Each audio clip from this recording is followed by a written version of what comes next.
I was going to say all. Tonight is opposite night. Everything. KJ, get ready.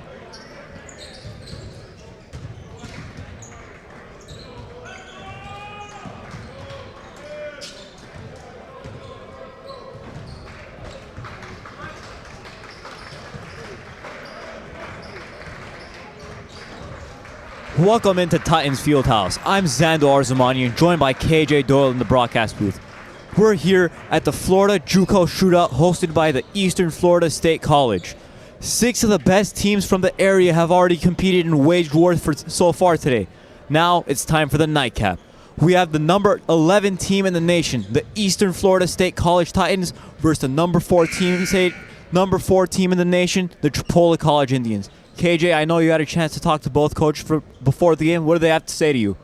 Well, Xando, the biggest thing that stands out about both of these coaches is just how much respect they have for each other and each other's teams and how they play. They could not speak highly enough of this matchup. It is a rematch of last year's semifinal in the state tournament, so we know these two teams have a history. They've had some competitive games in the past. There's a lot of respect between these two sides, and it should make for a great game tonight. With both teams being undefeated so far on the season, someone's going to have to walk away with a loss, and it should be an incredible game to figure out which team that will be. You know, when we were talking to the coach for Chipola College. He mentioned that their starting center, Akor, is out with a broken hand. That'll force Faison Fields to step into the starting lineup for the first time this year. Has some big shoes to fill. Absolutely, some big shoes. Got to be size 15s or something like that. Akor has out there. He's an incredible force down low, and Coach mentioned how unfortunate it was that they're going to be missing him today, especially given the defense they're going to be playing. They need all the help they can get. Akor inside would have been huge, but Faison Fields, as you mentioned, starting, pretty big man himself, so I'm sure he'll be able to handle the responsibility. This Chipola team, very deep, very talented all across the board. So if they can manage to pick up the loss of their big star center, Akor, then I'm sure they'll still be able to play competitive out there today. For as big of a loss as it is, still a very talented team we're talking about here. Fields will definitely have his hands full with the center for Florida State.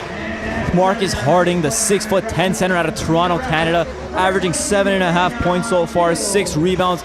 He's a handful inside, KJ. Absolutely. I mean, that's what makes the loss of Akor so important, worth noting.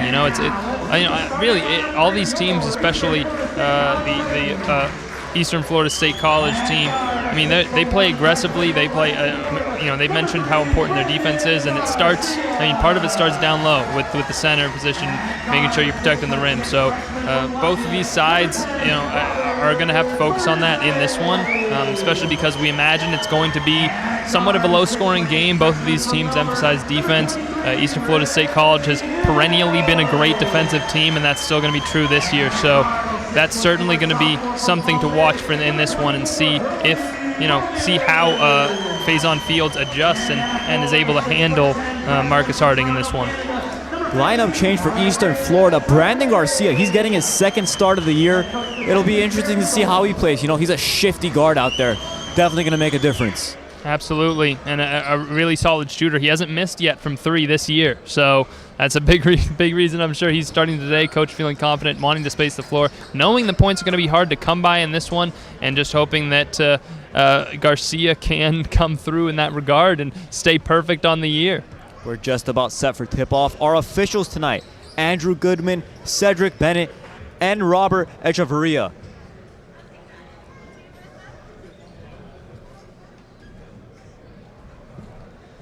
And Xando, these two teams have a lot to live up to. You mentioned we had 3 games earlier today in this JUCO shootout. This one, the nightcap, all leading up to this one.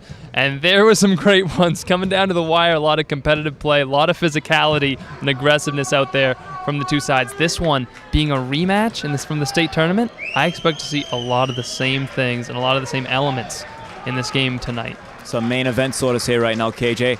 We're set for tip-off. Harding and Fields ready to get it going. Get your popcorn ready. It smells good out there, too. It was hard for me not to buy some, but I got a game to play. Instantly, Hill off the hip. Oh, can't finish. Naquan Tomlin pulls it down, gets it out to Chris Gardner. At the top, it's Lance Irving. Back to Gardner. Corner. Steps out of bounds. Ball back to the Titans. That sideline will catch up on you. I've seen that a few times here today in the earlier games too. People just stepping on the sideline, not aware of the court here. And I don't know if what the issue is. We got to get a tape measure out, Zando, make sure this court's the right length. That surprised how many times we've seen that today so far, but mistake there turns the ball over. Well, Chipola has had turnover issues early on this year. There's Garcia. Takes it in. Outside. Three-pointer. Berza not able to hit.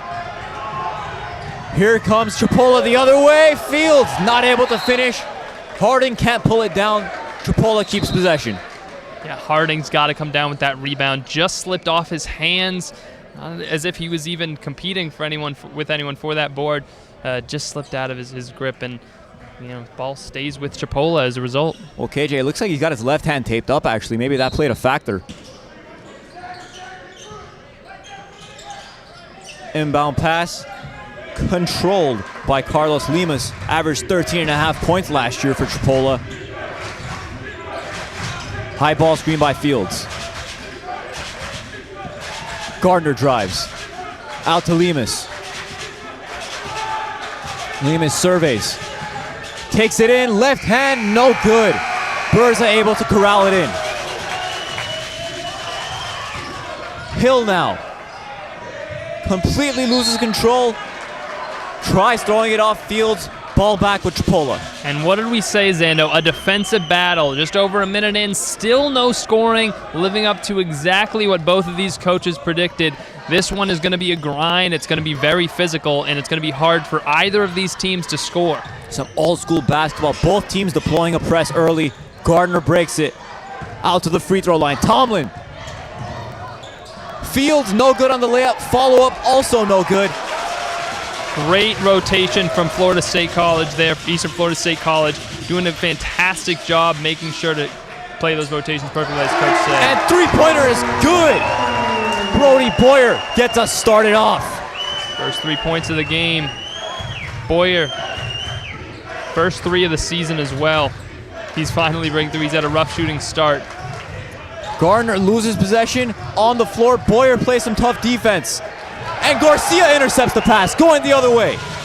Boyer flicks it up. Tomlin pulls it down. Tomlin pushes the pace. Kicks it out. Limas, three-pointer. It's good. Carlos Limas gets it started off for the Chipola Indians. 3-3 ball game.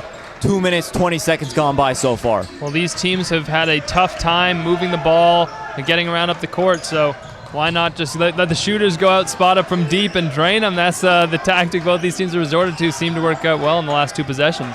Definitely. Boyer, another 3. Fields corrals it. Boyer, you can see he's got a nice form, but unfortunately they're just not falling so far this season. Made his first one today, missing there. We'll see if that trend continues or if he can improve that percentage. Gardner into Fields, corner. Limas, three-pointer. Hill gets it. And now Garcia brings it the other way. Nice ball handling by him. Harding, three-pointer. Hill can't put it back. Limas gets the rebound. Now the other way. Irving, step through. Right into hands of Marcus Harding. Looks like we got a plethora of subs up, KJ. Absolutely. These teams are running back and forth on the court so aggressively. We've seen how up and down it's been with so many misses. These teams trying to break out in transition and get easy buckets with how great both teams are defensively. As Garcia hits the pull-up 3, 6-3, Eastern Florida takes the lead.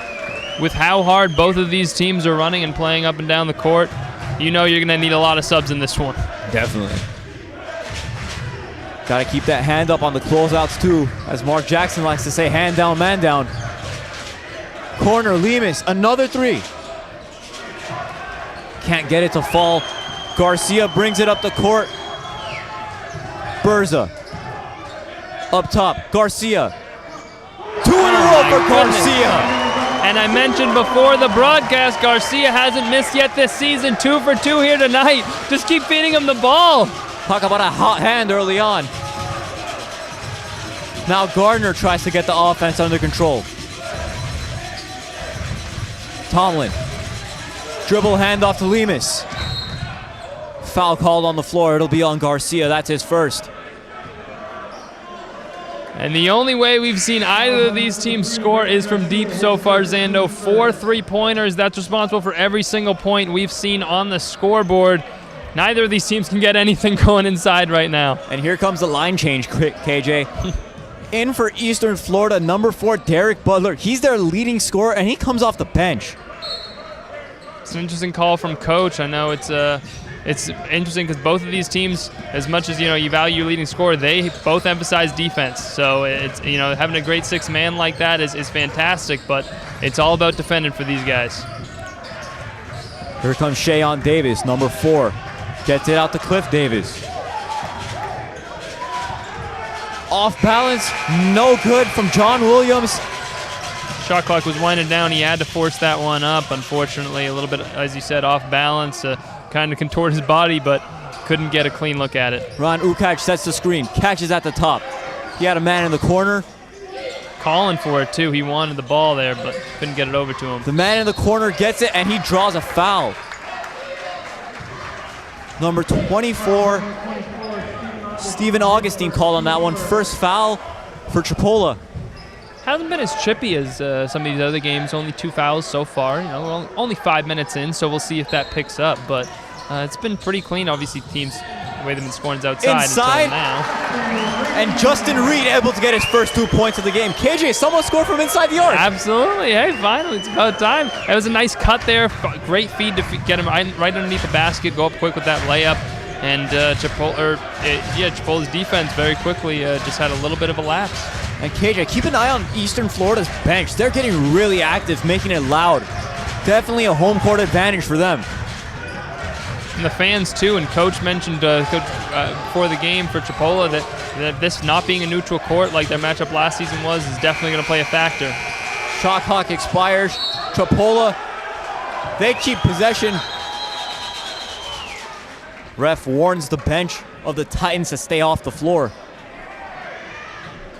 And the looks like one of the assistants pleading his case, saying it was just for a second. We weren't going out there, but you have to stay on the bench. You mentioned Eastern Florida's bench really getting into it, and that's great. And obviously having the home crowd behind them, they got to be excited, but you got to stay on the bench. The refs are going to make the calls, and that's going to cost you a technical foul.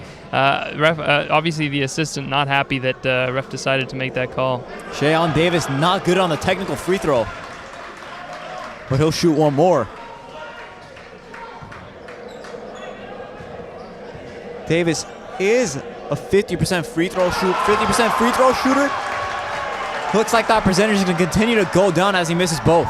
So a very unnecessary mistake by Eastern Florida goes unpunished as Chipola misses both of those free throws. Only 3 points for them so far. They got to get the lid off the basket somehow. Guess the ball didn't lie there. Ball in. Cliff Davis gets it. Brings it. Dribble handoff. Ref stops the play. Looks like he wants to reset or wants them to set the shot clock to 20.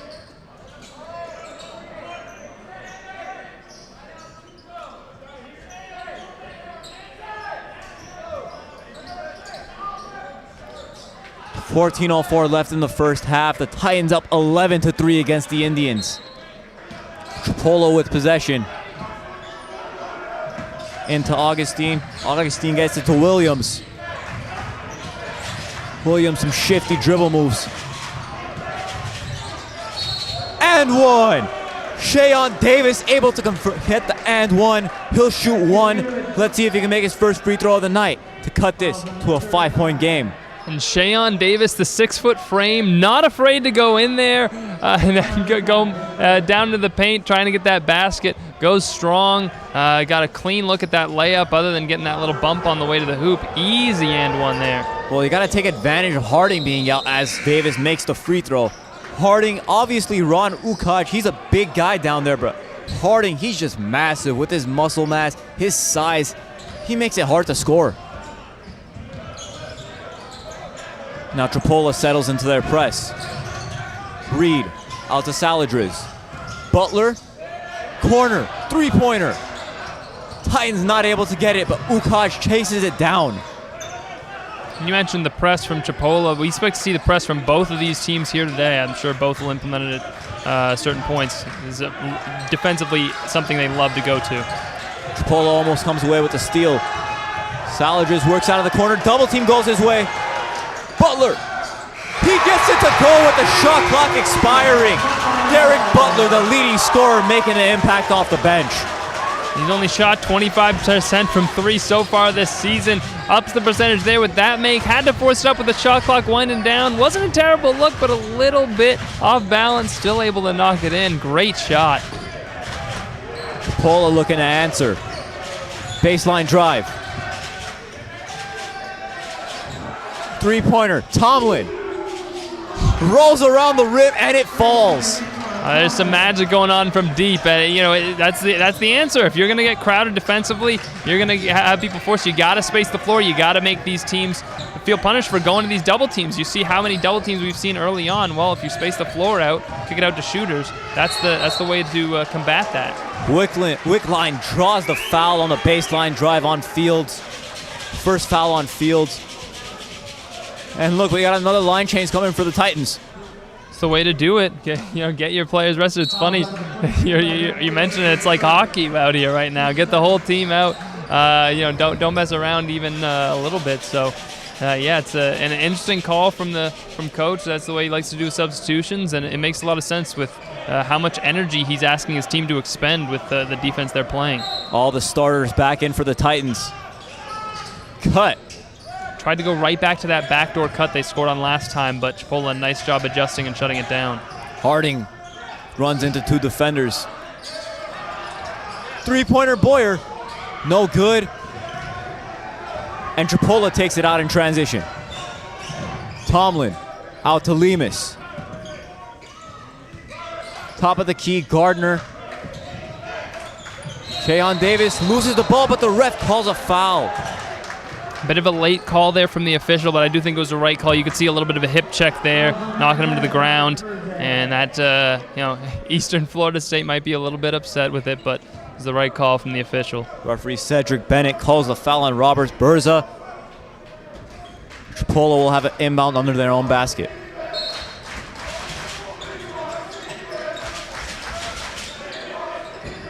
Lemus gets it. Garcia covers. Gets it to Gardner. Fakes the handoff. And Davis now. Inside. Off balance. He draws the foul on Harding. Harding pleading his case, saying his hands were straight up. But Davis will have two free throws.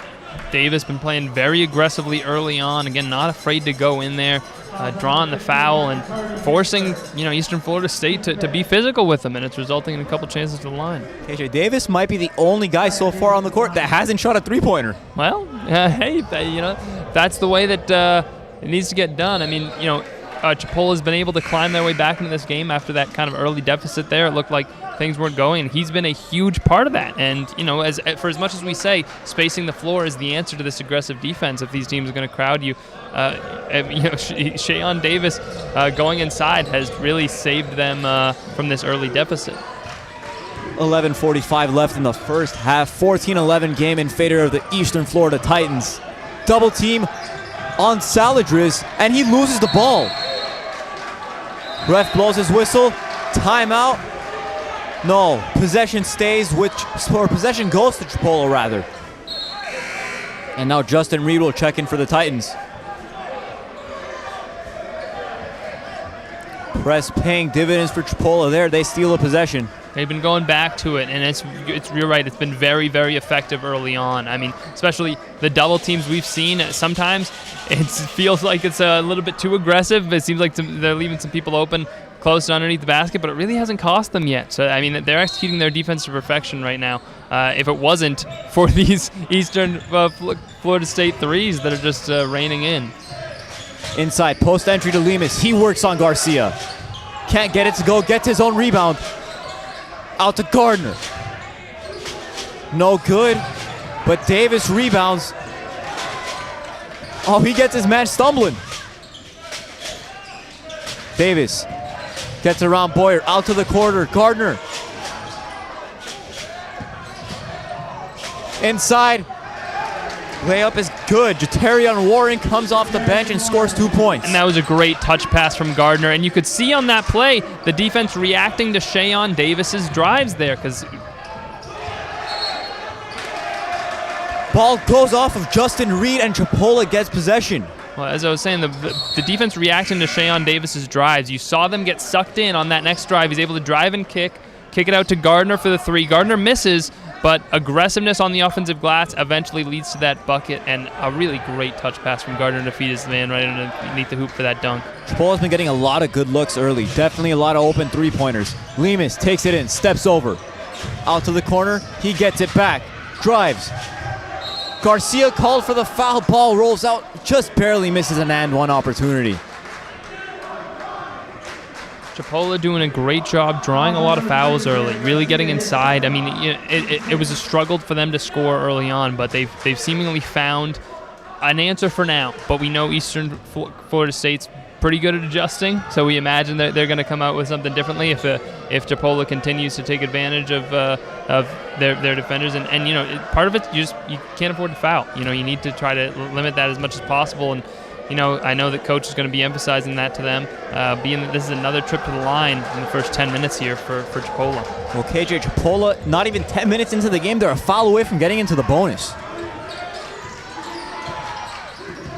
And the press gets another steal. Lemus out to the corner. Three-pointer, no good. Fields grabs his eye on that one. Garcia pushes the pace. Reed out to Hill. Harding catches at the elbow. Garcia misses his first three-pointer of the year. You saw his clapping his hands a little bit there, like, He wants that one back. Wanted to stay perfect on the whole season. Very unlikely. So he had to miss one eventually. Lemus has been attacking the basket real well so far. 2 points for him. It forces Eastern Florida to call their first time out of the game. Yeah, and I do wonder, you know, we've seen, we saw them get out to the early lead, but you wonder how much of that was just, you know, getting hot from three for a few minutes there. And then since then, they've really struggled to score. They've struggled to find their offense. So unless you're getting hot from three, as they did, then how are you going to get your baskets? Because the defenses have been very, very good in both of these teams through the first 10 minutes. Tonight's telecast of the Florida JUCO Shootout from Titan Fieldhouse in Melbourne, Florida is a presentation of EFSC Sports. Any rebroadcast or other use of this telecast without the express written consent of the EFSC Sports is prohibited. You see those, Xando, I know there were some flips out there. I mean, they're pretty impressive. Talking about the athletes on the sidelines, the cheerleaders, that was something. I saw like 4 backflips in a row. KJ, I think you could do that. I could not do it. No, I couldn't do that. Especially not if we're having, we mentioned Chipola, you know, now and making us want Chipotle after the game. I could not do it after some Chipotle for sure. 10 minutes and 7 seconds gone by in the game. 16-14 in favor of Chipola. They take the lead. Foul call in the backcourt. And Coach Schulman is hot. He throws his jacket to his assistant coach and calls for Butler to get up.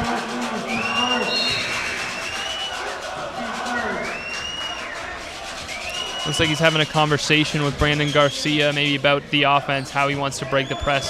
Seemingly unhappy with Garcia's approach to it. Boyer now calls for a screen. Harding sets. Up top, Harding to Butler. Butler no good. Harding tries tipping it. Boyer able to control it. Out to the corner now, Hill. He gets his own rebound. Harding called for the offensive foul. That's his third so far, I believe. Great job by Lance Irving drawing that charge there for Chipola. You saw Harding just trying to make something happen. Kind of set a faux screen there a little bit to get his man open in the corner and just dump it off, but Chipola was not going to allow that to happen. Unfortunately, for Eastern Florida State, they've tried to do everything they can to get this offense going. Just points aren't easy to come by right now for them. I mean, they continue to try to, get bombs away from deep, and it's just not working for them. We'll see if their approach changes. Gardner gets it to Lemus, three-pointer. Tomlin able to rebound, and he's able to finish. The man out of New York, he's averaging 13 points a game, able to get it 2 points right there. press, applying more pressure for Chipola. Berza gets it to Butler. Back out to Berza. Airballs the three-point attempt. Irving pulls it down. More and more threes. I think they might need to change it up and go inside a few possessions here. I think they should start dumping it into Harding. He's definitely got the size mismatch there as Butler brings it the other way. Lob to Harding. No good, but Butler's able to finish up. Follow it up and finish the layup. Well, it didn't work exactly the way you wanted it to, Zando, but hey, you get into Harding, good things happen. Nice putback off the miss to get that 2 points and their first bucket in a couple minutes here. That one was definitely needed to halt Chipola's run they've been making. Butler now covers Gardner. High ball screen by Tomlin. Forces the switch. Now Butler covers him. Another switch. Lemus. Right by Hill.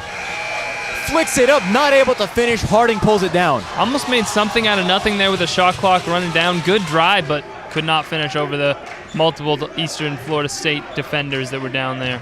Eastern Florida State has been making Chipola work for those possessions. A lot of late shots, a lot of buzzers going off with the shot clock. No shot clock violation yet. Berza no good on his three-point attempt. Ref calls a foul. That's Bennett. You could see Chipola unhappy with the call. Looked like it was called on the box out, and you saw Lance Irving there walk away for a second, upset. Thought it was a clean box out, but official didn't think so. Now Eastern Florida will inbound under the basket.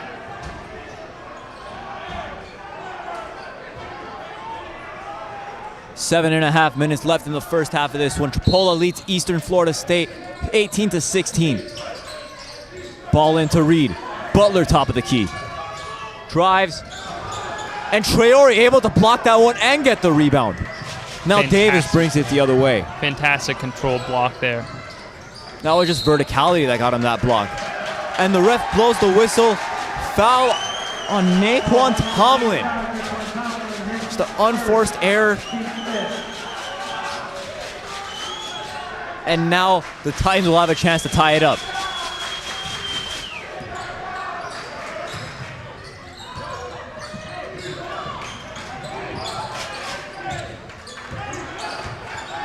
Butler out to the corner.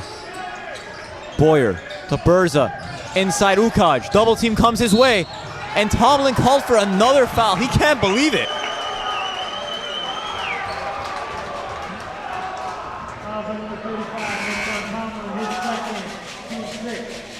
You know, Zando, there was some really good passing on that possession from Eastern Florida State, and moving it around, and it kind of paused there with Ukaz just a little bit.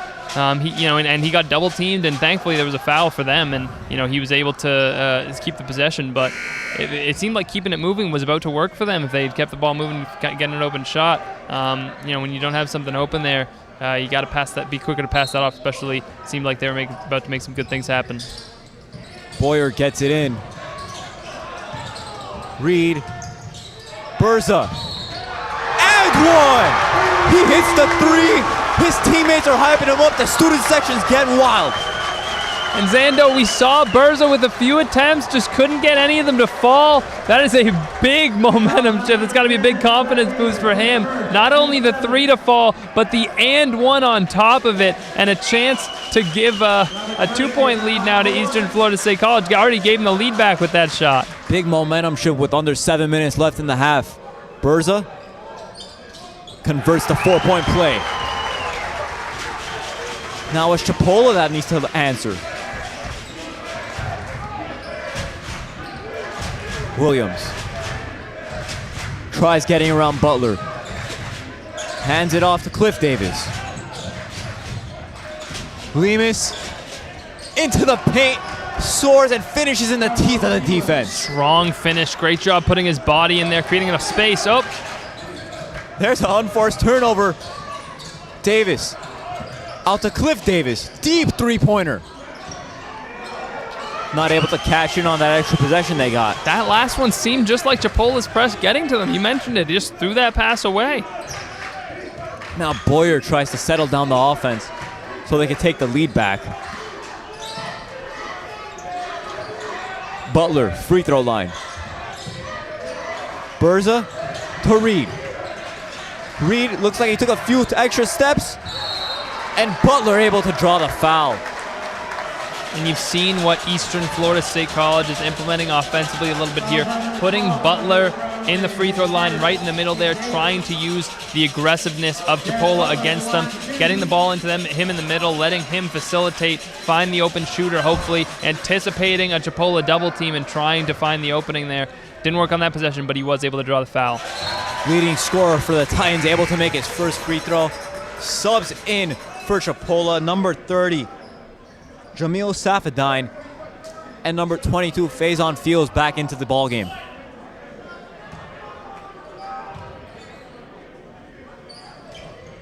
Butler knocks down both. Titans back with a 2-point lead. You know, KJ, early on, it seemed like the Titans were the ones committing all the fouls. Look at the foul count now. It was 7-2 when I mentioned it, that Chipola was going into the bonus. Now it's 8-7 in favor of the Titans. The ref's calling an even game. Lemus loses control. Davis able to get it back. Williams. Inside left-handed flick. It looked like Ukac touched that one a little early. Yeah, it did to me too, Zando, but the referees decide not a goaltend. That might have been a missed call. Boyer out to Butler, inside to Ukac. Oh. And he just throws that one over the head of Boyer. He touches it, and we'll have a backcourt violation. Ukac put in that same position where I mentioned that he maybe should have passed it a little bit earlier. Tries to pass it there way high. It's just a little bit too tall for his teammate. You know, it's not like you got any of those 6'10" core out there. You know, you might maybe hate for Chipola at least. The tallest player would have been on the court if he wasn't out. But yeah, that one just a little bit too high, thrown over his teammate's head and unable to connect, and it's a costly turnover. We've seen a couple of these teams, or both of these teams, throw balls away pretty easily so far. Davis not able to hit from the corner. Ukac gets the rebound. Here comes Butler. Boyer sets up at the free throw line, pops out to the wing. Berza! No good. It wasn't an and 1-3. That's why he didn't make it. I'm sure he'll get the lid off the basket again here eventually. I hope that and 1-3s are not the only ones that he's going to end up making. Just over 4.5 minutes left. The Titans up 22-20. Boyer now bringing it. Inside free throw line, Butler. Reed tried backdoor cutting. Butler can't get the three. Ukac works the offensive rebounds but throws it away to Fields. But Butler gets it right back. He has a man on the break.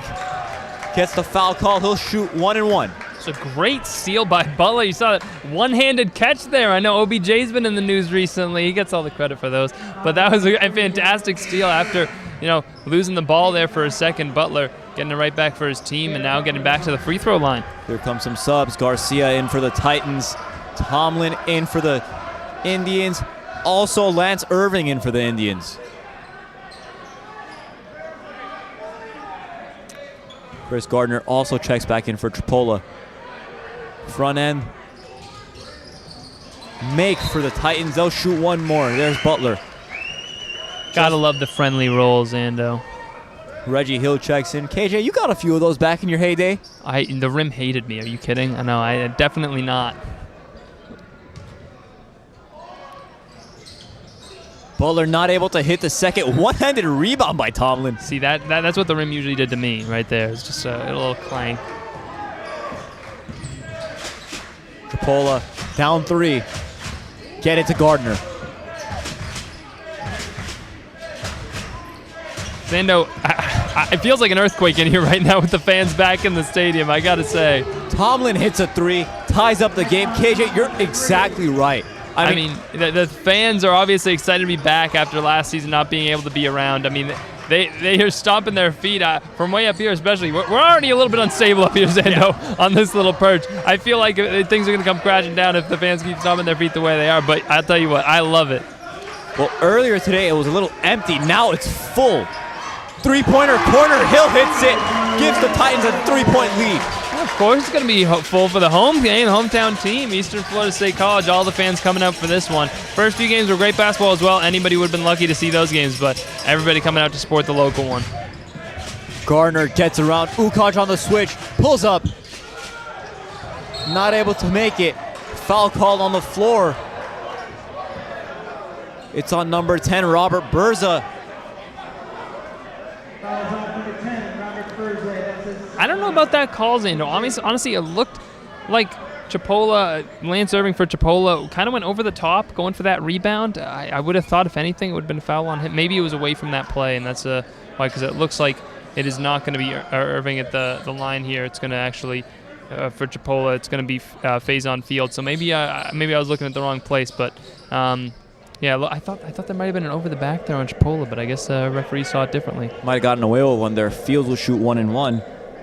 The 6'9" forward out of Cedar Rapids, Iowa.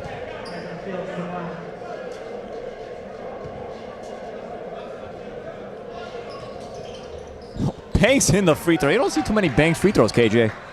Hey, if it works, go off the glass. Why not? Yeah. Hey, however you get it in, it's still worth 1 point. A little late, but the bank, I guess, is still open. Second one, no good. 2:53 left in this first half. 24-26 in favor of the Titans. Garcia with Gardner covering. Garcia's still feeling it and wanting to fire from three. Definitely looking for a shot. Butler gets it to Berza. Drills a three-pointer from the same spot he had the and one. Berza's been a go-to option for them in terms of a kick-out to a shooter, and they've consistently gone to him even with his misses in the first half, and it's paid off a couple times now. And who knows, maybe this starts a little bit of a hot streak for him. Maybe he's finally found his groove. Safadine pump fakes out of the corner and gets an easy layup. Chipola, for as much as we've said, Eastern Florida State's approach has been to shoot from outside. Chipola has found their success driving into the lane. That has been working really, really well for them in the first half. Garcia sets up the offense, gets it to Berza. There he is, no three. Thought about it. Chipola's bench getting into it. Irving almost caused the steal. Butler, no good. Tomlin and Ukaj battle for it. Foul called, Faison Fields. Hill will shoot two. I thought I saw a little bit of an offensive foul maybe go uncalled on Berza early on that possession. When he briefly lost the ball right after that, he came in with the elbow just a little bit. Looks like the referees couldn't see it. They're trying to create some space, get the defender off him. That's what happens when you're being crowded by these Chipola defenders. They're very aggressive. They play very physical. They'll get right up in your face, and it can get frustrating at times. Well, Chipola's defense has been really active today. When they have a chance to settle into their press, they force Eastern Florida to throw make a lot of unforced errors. Safadine checks out. Lemus comes back in for Chipola. Boyer and Wickline also coming in for the Titans.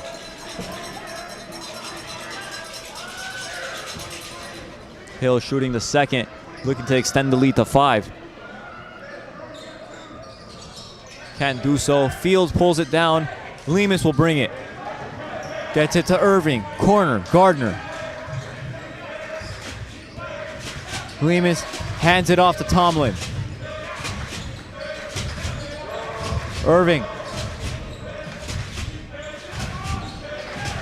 Tomlin drives. Butler playing defense. Shot clock at 5. And an offensive foul called. That's a shame, because that would have taken away a highlight assist there. You saw him go behind the head to a wide open teammate underneath the basket, and that's something Chipola has done really well in this game that's opened up many of those driving lanes for them, is pass the ball. You can see how quickly they're passing it around. Good head fakes, good pump fakes to get defenders in the air and create space for themselves to drive to the lane, and it's been working really, really well in this first half. Hasn't resulted in a lead, still a 4-point deficit in this game. Eastern Florida State College getting the threes instead of twos, helping out with that. But, that approach has seemingly worked for them. I would be surprised if they didn't stick with that. 1 minute left in the first half. Chipola trailing Eastern Florida 26-30. Boyer gets it. Rips through. Out to Butler. Wickline. Ball fake. Double team goes his way. Double team now at Hill. Contested three-pointer. And he hits it with the shot clock expiring. And Zando, that was fantastic defense from Chipola, staying disciplined, not allowing any driving lanes, staying in front, even with some great fakes from the Eastern Florida State College team. That was perfect defense on that possession. Just so results in a make. There's nothing you can do about that. Great defense, better offense. We got about a 5-second differential on the shot and game clock. Williams sets up. Tomlin, handoff. Davis back to Tomlin. Oh, and Tomlin's out of bounds. There's an unforced error. Turnover for Chipola. Second time we've seen that happen to Chipola in this half. And I didn't quite see it. I was looking over there. I didn't quite see his foot out of bounds. But the official right there makes the call. Something you got to be more mindful of.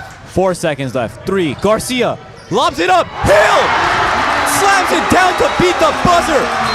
Hill is feeling himself. 35-26. End of the first half. Reggie Hill has taken over his hand this first half. Is that a way to end the half, Zando?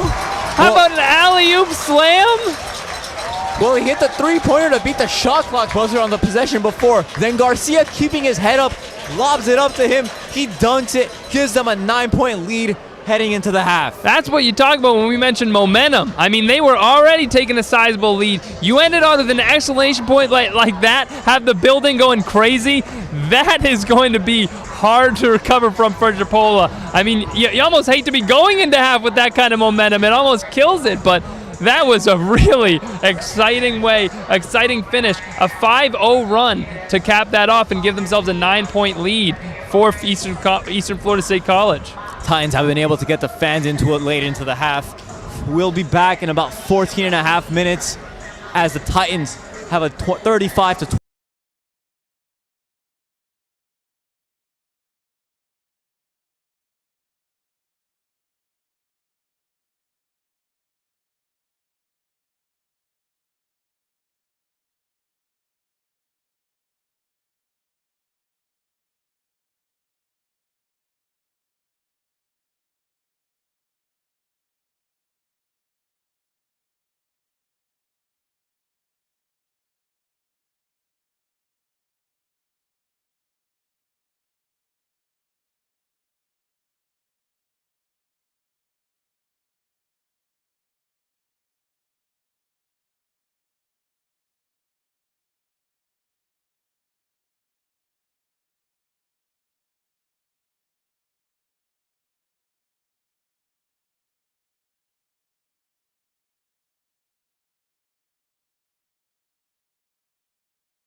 Welcome back to Titan Fieldhouse. Zando Arzamanian on the call. I'm joined by my color commentator, KJ Doyle.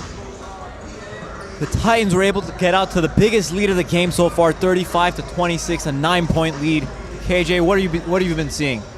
These last 15 minutes were the hardest 15 minutes of my life. I want more basketball. You're going to end on that crazy alley-oop, and then just leave me sitting here like I felt deprived of fantastic basketball, and I need to see more of it, Zando. I really need it.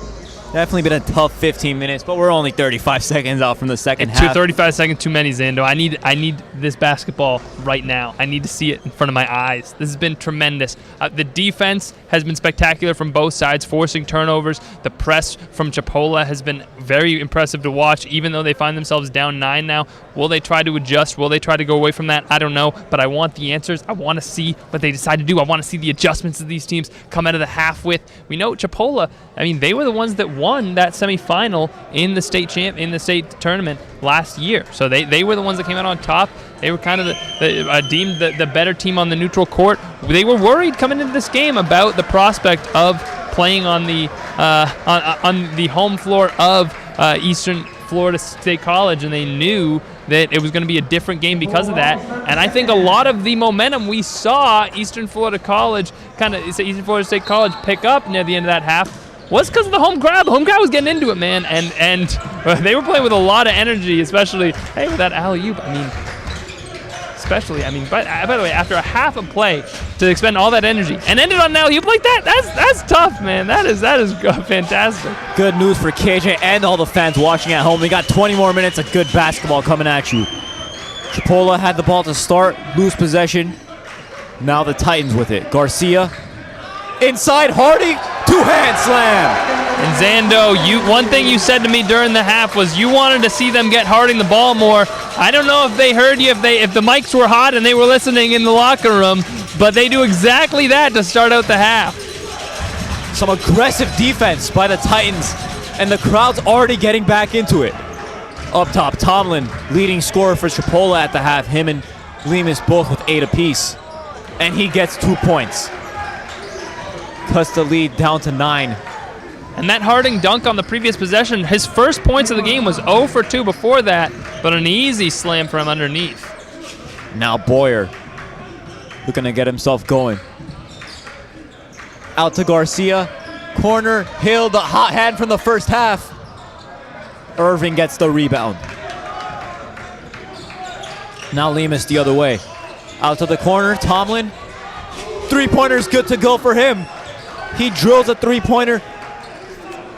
Up to 13 points on the night, and he makes the lead only 6. And he gets a steal. Oh, not able to control. Garcia gets it back. Looked like that last corner 3 was Harding's responsibility. Not in the right position.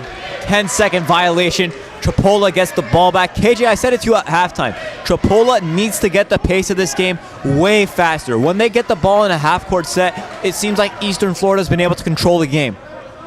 Absolutely, Zando, but for as big as a 9-point lead felt and did feel to us, being that this game was very low scoring, very defensive, and it was the biggest lead of the game so far, Chipola's climbed right back into it. That three-pointer cut things to 6. Now with the ball, a chance to cut it even shorter. Things can change very quickly if Chipola can get going from outside. We know how effective Eastern Florida State was from outside to start the first half. In the first half, shooting 45% from out there, and Chipola was shooting about 20%, so that was the difference in the game. They got to keep feeding Tomlin as Faison Fields is able to get the layup.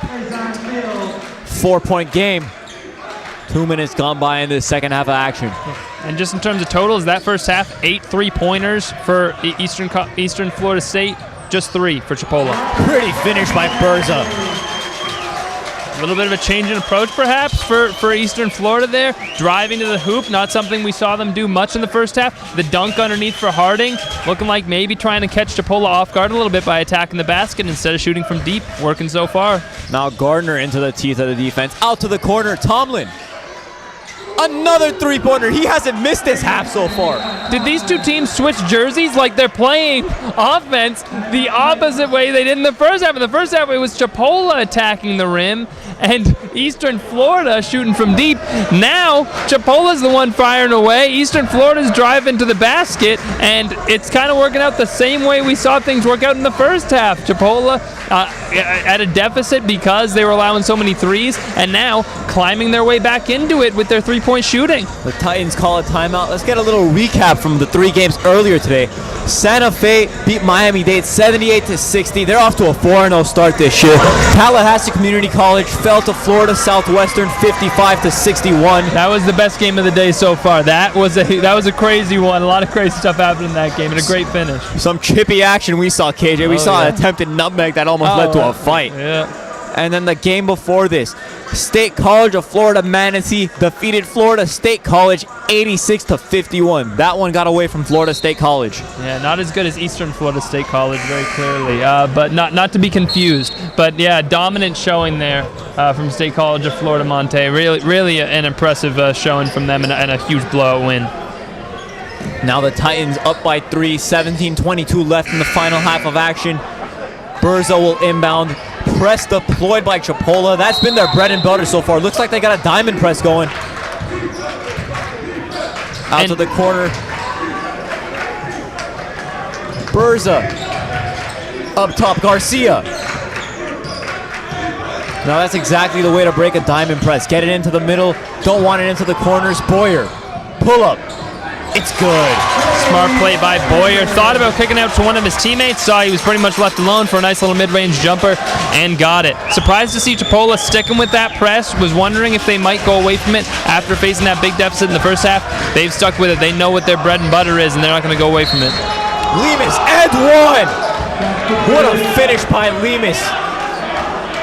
Well, we saw Lemus lead the game in field goal attempts in that first half, had 10, only shot 3 of 10, but a make there will help that percentage out a little bit, Zando. And one, too, helps in the score column as well. So he's been their go-to player for Chipola so far in this game, and coming out in the second half, already making an impact. Chipola +6 so far. You know, they didn't score a basket for the last 2 minutes and 18 seconds of the first half, but they're off to a hot start. Lemus not able to finish. Fields and Hill battle for the rebound, and it stays with Chipola. A little bit of an argument over the call there, but I think ultimately the right one by the official.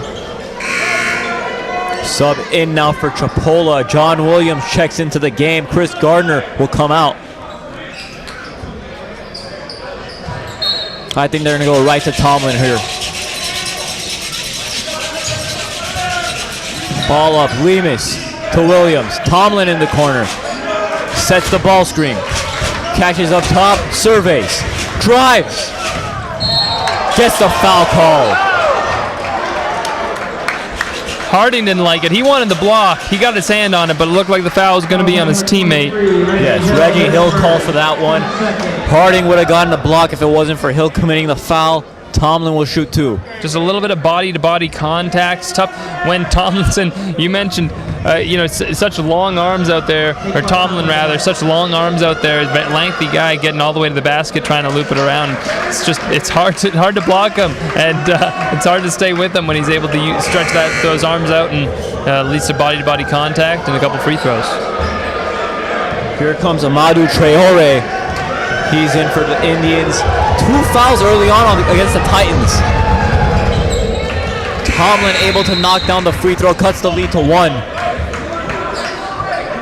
Shayon Davis also checks in for the Indians.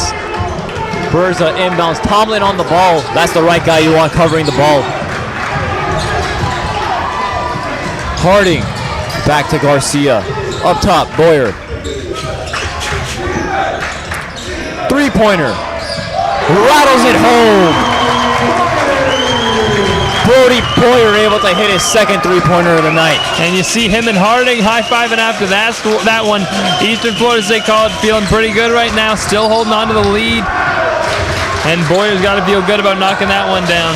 Much more back and forth in this second half. Davis out to Tomlin. Hill covers. Davis inside, draws a foul. Student section showing some displeasure on that one. Davis will shoot 2. And that's been a trend in this game so far. Shayon Davis driving the lane and getting to the line, leading the game in free throw attempts right now with 5. Going to get number 6 and 7 right here. And he was the one that kind of sparked that Chipola offense in the first half when they were really struggling by getting to the line. So he played a key role in this game and going to get another couple 2 shots here. Well, when we talked to Coach Tyndall earlier before the game, he said that the team's got to drive in. You know, he said it's going to lead to dishes, dump downs, but it's also led to a lot of foul calls and free throws. Here comes subs. Ukaj comes in. Butler also checks in. And Wickline. All for the Titans. Davis shooting the second free throw.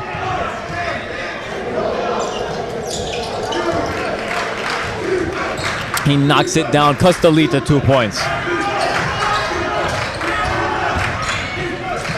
Ukaj out of his reach. Chipola forces another turnover. Here comes Williams the other way. Loses the ball. Traore gets it. An accidental assist for Williams, and Traore is able to finish the layup. Nice, strong layup. Are they going to record that as an assist? I mean, I'd take it on the stat sheet if they'd give it to me. Would have been a turnover. Lemus forces the jump ball. Possession stays with the Titans. Possession arrow in their favor. And that's something we've seen Ukaj struggle with a little bit in this game, facing those double teams from Chipola, the aggressive defense. They're not afraid to crowd around him. They've been very quick to double him whenever he's gotten the ball, try to force him to make a decision. We've seen him throw the ball away. We see him get tied up there. And one of the plays we saw him get fouled, and luckily the possession stayed with Eastern Florida State College. But that's been a bit of an issue for him so far here. Almost threw a pass into the parking lot earlier in the first half. Now Wickline out to Butler. Butler steps through. See what the call is here. It's either going to be a block or a travel. And it's a blocking foul against John Williams. Faison Fields checking back into the game. Butler shooting 2 free throws. Cedric Bennett on that call.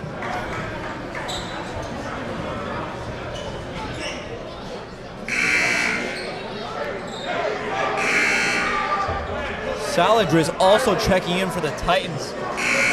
Haven't seen too much of him. Averaging 8.5 points on the year. KJ, I know you're a fan of the players that haven't missed a three-pointer on the year. He's another guy that hasn't missed a three-pointer on the year so far. Hey, it's still early in the season, so we got a few of those. Just 2 and 3 games in, respectively, for each club. So, that both these teams, three-pointers is a big part of what they do and what they've done here today. Things all tied up now, 44-44. You're going to need some three-point shooting. Seems like that's might be what decides the game. It's what's decided to each half so far. Hey, only 5 minutes into this one, but it's played a big role. Fast-paced action in the second half. Saladriz, turnover. Davis the other way. Hill plays some defense, able to stop the fast break. Ball back to the Titans. Great defense from Hill there. Way to defend that fast break without fouling. And Shayon Davis has been tremendous at drawing those fouls today. So surprising Hill was able to do such a good job defending that play against a player that's known for drawing contact without giving him the free throws. Awesome recovery by Hill there. Boyer brings it up the court. Gets it back into the corner to Saladriz. Double team his way. He steps out of bounds. Oh no, my apologies. Timeout. Eastern Florida calls a timeout. 14:39 left in the first half. We're all knotted up. Saw him losing his balance. Made sure to make sure the timeout call came in there to keep possession with them. And wow, Zando, could we have asked for a better game so far? 44-44, a game of runs certainly, and both of these teams playing very, very aggressive. And Chipola, for as aggressive as we saw them play in the first half defensively, it seems like they've amped it up. I mean, they're jumping passing lanes, unlike we saw them in the first half, getting these double teams off quick and making sure they're trying to get out on the break. We saw Shayon Davis do it just a couple minutes ago, and almost they did it again on the following possession, just came up short of another steal. So they've been playing defense at a rate that I'm not even sure how Eastern Florida State College has been able to keep up with and still maintain this tie game, because it feels like the way Chipola's played, I'm surprised they're not in the lead right now. Chipola down 9 at halftime. They've jumped out to an 18-9 run to start off this second half. Now Boyer gets it to Saladriz. Saladriz drives from the corner. Tipped out of bounds by the Indians. Titans keep possession. Here comes Reed. Checks in for Hill.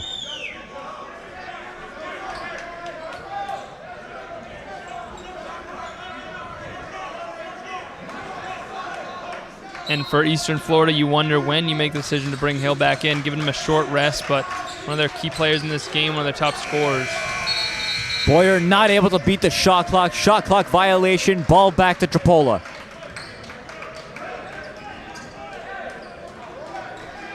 Now Chipola with the chance to take their first lead of the second half. Williams brings. Stagger screens on the weak side. Davis gets it. Traore sets a hard screen. Williams dances. Gets it inside. Traore muscles his way to 2 points, and he's hyped up. How about Traore now? That's two great finishes we've seen from him. And now Chipola has the lead back and the ball back. The press paying dividends again. Another turnover. Ball back to Chipola in prime scoring position. I wouldn't be surprised if we see Eastern Florida State College take a timeout here in the coming possessions. They've really struggled. Maybe once they get the ball back, they're going to try to talk it over because they just have really struggled against the press here in this second half after seeing it so much in the first half. Unable to figure out quite how to deal with it here, and it's led to Chipola going on this huge run, as you mentioned. Well, KJ, you talked about the quick short rest for Hill. I don't think he was even subbed out for a minute. He's already back into the game. Lemus with Ukaj covering, spins, flicks it up, gets the foul. He'll shoot two. Another two free throws. Both of these teams only made 5 in the first half.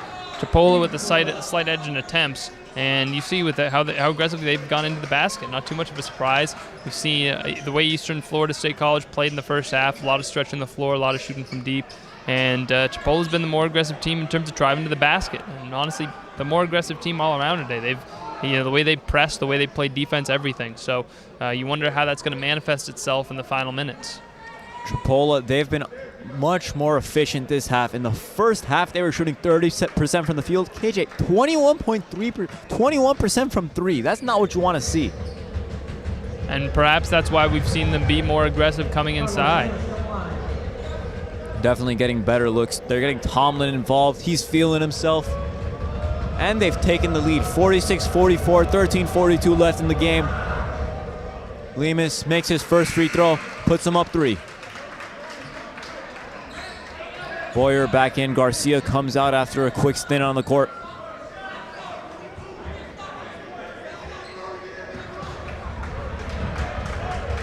Lemus makes this one. Should match their largest lead of the game. Jinxed it. That's announcer's jinx, ain't it? My bad. My bad. Now Boyer brings. Williams playing defense. Hill, the star of the night so far. Butler back to Hill. Hill versus Tomlin. That's a matchup I want to see the rest of tonight. Out to Davis from the wing. Too strong on his three-point attempt. Boyer pulls it. You saw Hill aggressive on that last possession. Knowing points are going to be hard to come by. We saw how short of a rest he had.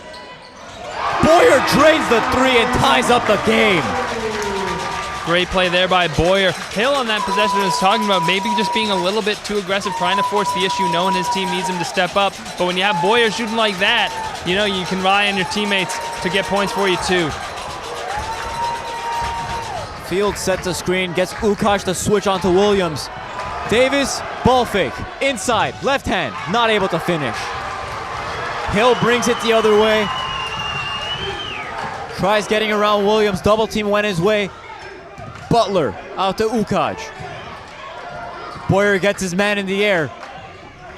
Ooh, Hill just throws that one out of bounds. That's the only thing he's done wrong so far tonight, I think, KJ. Yeah, he seems to be struggling a little bit offensively right now. Kind of unsure about how to do things out there. First driving into that double team, ultimately leading to a miss on the earlier possession, and now they're going up for the shot and trying to pass out of it, and just his teammate not there for it. So he needs to figure things out here and put the ball back in the basket for Eastern Florida State College. Chipola looking to regain the lead. Lemus does just that on the three-pointer. Lemus, him Lemus and Tomlin, they've been hot tonight. And Lemus, scoring a lot. He was 1 for 5 from deep in the first half. Part of Chipola's struggles overall from deep, he was a big part of it. And making that 3 there, breaking out of it. Part of why they bounced back here is that 3-point shooting. They have really picked up the percentage here since the second half started, and it's what's led to them getting the lead back and overcoming that deficit. They've been running Lemus off those stagger screens all night from the weak side. He drives, corner Tomlin. Butler got away with helping out of the corner, the #1 sin in basketball.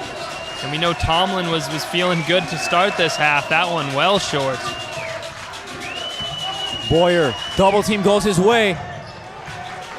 Able to protect the ball. Butler, 15 seconds left on the shot clock. Plenty of time here to get a good look.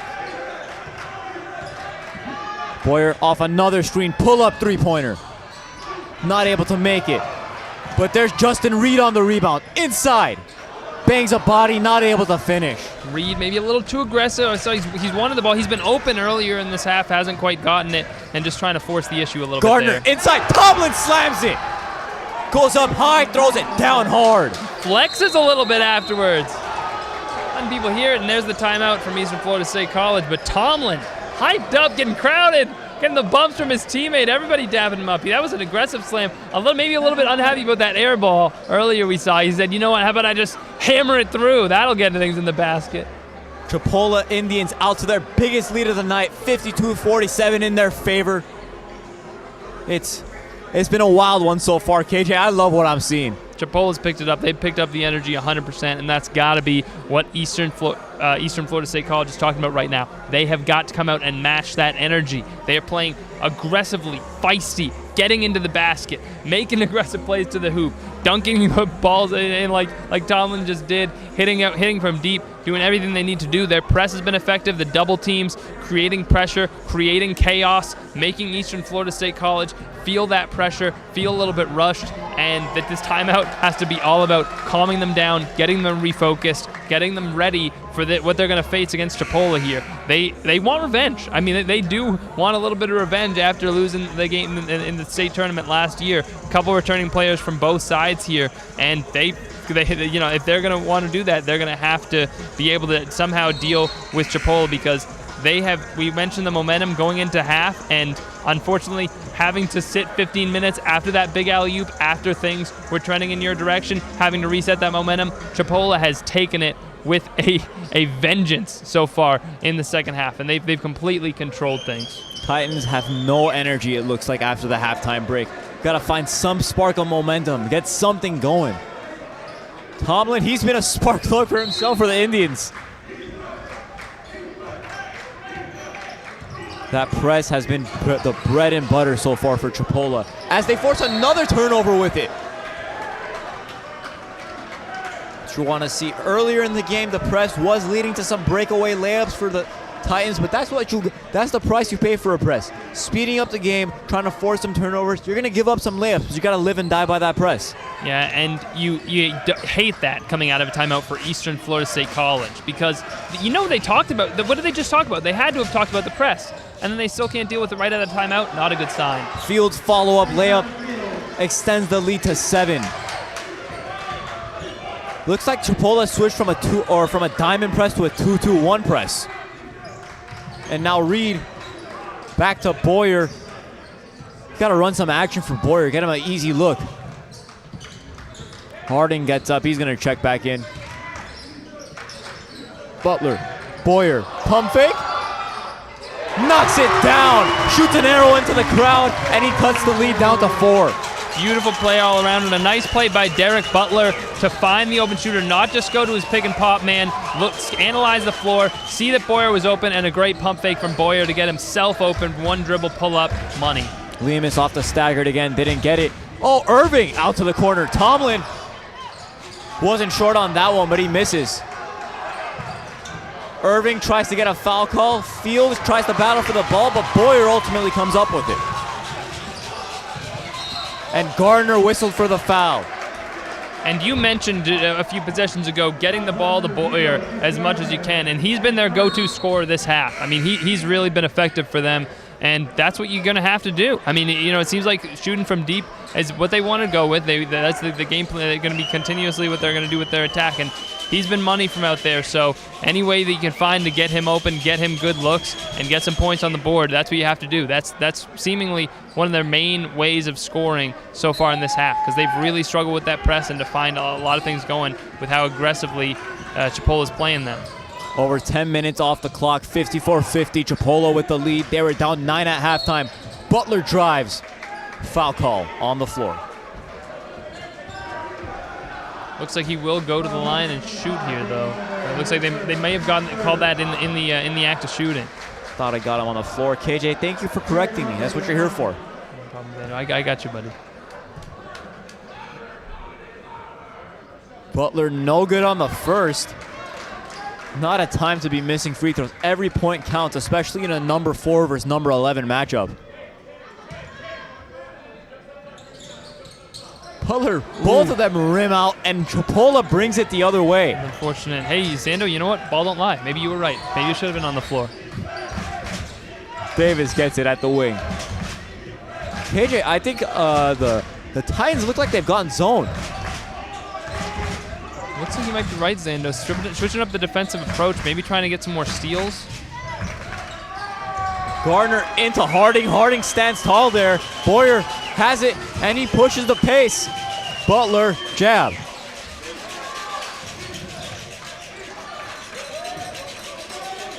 They got to get it inside to Harding. He's got a mismatch right now. Butler, no good. Harding chases it down. Step too slow, not able to get to it. John Williams coming in for Chipola, as is Brandon Garcia for the Titans.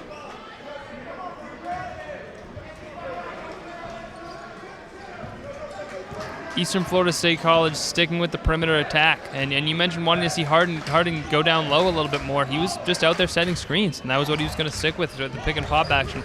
They just want to space the floor right now, it seems like, and that's the way they're going to try to get their offense going. I think Chipola's got to start getting into Tomlin at the free throw line, start breaking the zone. Tomlin sets a screen. Davis pulls it back. Williams inside, flick. Can't get it to go. Harding hauls it in. And Eastern Florida bringing it the other way. Garcia. This is the first time we've seen Garcia this half, I think, and we mentioned his shooting, obviously starting tonight, and he's been effective. I mean, he's hit 2 threes so far, so we'll see if he can get it going again. Reed. Back to Garcia. Boyer, quick fire. It's good! Boyer, he's feeling himself in this second half. He brings the game to within 1 point. And you can see he was shaking his head there. He knows how good he feels right now shooting the ball. Get him a clean look, and he's going to take advantage right now. That one was just too easy for him. I'm Zando Arzumanian, joined by KJ Doyle here. We're with the Dan Patrick School of Sportscasting. Special thank you to the Eastern Florida State Titans for letting us broadcast these games. As the refs mopping up some sweat off the court, making sure no one slips and gets hurt. Berze helping out. Always a priority. Now that's the last thing we want to see, an injury due to some sweat on the floor. You see doing it in the corner there. Both teams have been using the corner to their advantage so far today. Both important space in the floor there, obviously. So it's going to be an active spot. It's part you definitely want to make sure to clean up, especially because you're going to see a lot of drives start from there too. A lot of people trying to plant their feet. So very easy to slip from that area of the floor. Lemus, like Traore wanted it in the short corner, didn't get it. And it looks like Eastern Florida State College doing so a little bit tentatively now, but trying to get some double teams themselves out of that zone that you mentioned them switching to. Lemus able to knock down a 3, put the lead back up to 4. Cross-court pass, Berza. Garcia. Boyer, one more in him. He didn't shoot it. Garcia, though, he had Berza on the corner. But Harding slams it down, getting some life back into the building. Great playmaking there from Garcia. Had an okay look at a 3, pump fakes, drives the lane. Also could have gone up with the floater, but dumps it off to Harding for the dunk. Fantastic play there from Garcia. Garcia's been unselfish all game. He had that nice lob pass to Hill at the end of the first half. Lemus, back-to-back 3-pointers. No good. Harding gets the rebound. And Garcia loses the ball. Just a mental mistake there. Ball back to Chipola. You can see him hanging his head a little bit. He knows that, every possession's important. The clock's ticking down right now. It's a close game. And, unfortunately, he couldn't handle it. Looks up the court. We mentioned not even the pressure itself, but the mindset of knowing that pressure is coming from Chipola, knowing you're facing that press, having to mentally deal with that seems to have affected Eastern Florida State College a number of times tonight, and that's what the press can do to you. 6:25 left in the ball game. Chipola up 57-55. We've seen a scoring onslaught from both teams so far in the second half. And you can see Eastern Florida State College being really mindful, moving around here. And Davis hits a three-pointer from the corner. Lead balloons up to 5. Pretty simple attack offensively for Chipola right now. It's just pass it around until you get a clean enough look out of this zone that Eastern Florida State College is playing. The caveat of a zone, you're going to leave a lot of shooters open on the outside, and Chipola has been taking advantage of that the past couple possessions. Davis, some hard-nosed defense on Boyer. Spins into the lane. 5 seconds left on the shot clock. 4, 3, and Williams gets it. Goes the other way and finishes through Garcia. Lead up to 7 with 5.5 left.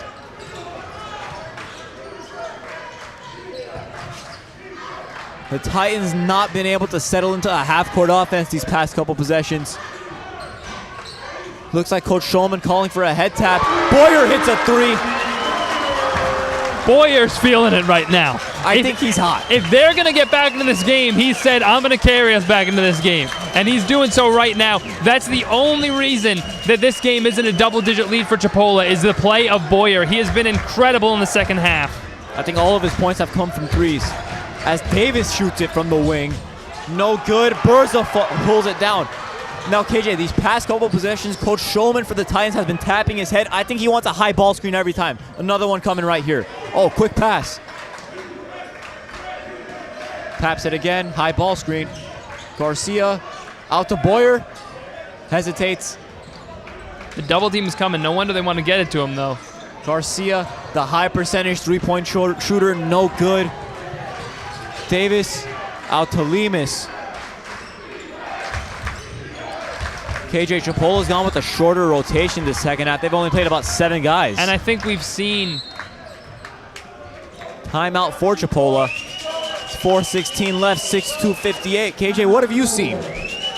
I mean, Boyer. I mean, that's what I've seen a lot for Eastern Florida State College. He's been firing it away. He's their only offense right now. He really is. They're going to need contributions from their other players. They're going to need to find a way. You mentioned the high ball screens. Whatever they want to do, they need to change their offensive attack to get more points because for as well as Boyer's playing, it's going to be extremely difficult if you put it all on his plate to be the one to take you back into this one. I know he's on fire from deep. I'm getting in the ball too. I'm continuing to give it to the hot hand. But it's going to take more than him to get Eastern Florida State College all the way back into this one. I know it's only a 4-point lead for Chipola right now, but the way that they're playing, it's going to be extremely difficult if you're not getting offense somewhere else because their offense has been electric so far. Their offense in the second half has been nearly unstoppable. For as good as Eastern Florida State College's defense is, they're having a lot of trouble stopping them. So you're going to need offensive contributions from the other players on your roster unless we're going to see the switch flip defensively and then be able to shut Chipola down a little bit.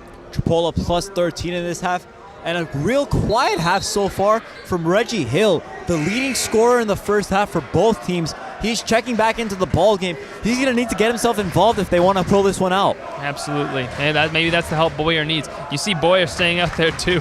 I mean, this guy is going to be drenched in sweat by the time this one's over. He's playing nearly every minute in this second half, and they've needed every single one of them. I'm not subbing out Boyer if I'm Coach Schulman, that's for sure.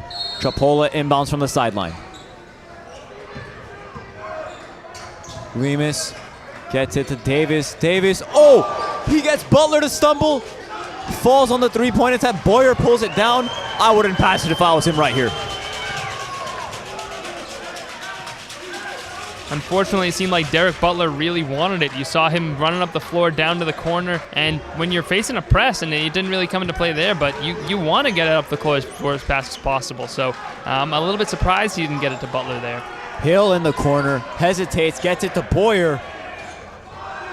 3 seconds on the shot clock. Butler One-legged jumper, he sticks it. Beautiful shot there from Butler with the clock winding down. 2. Tough, difficult angle, but able to drill it on the step back. Beauty. Beautiful shot by Butler. Now Chipola looks to answer. Lemus off the staggered screens again. They've been running those for him all this whole second half. And Boyer pulls down another rebound. He had Berza on the break, but Harding sets the high ball screen. He rejects it. Oh. And Harding just throws it right out of bounds to the assistant coach.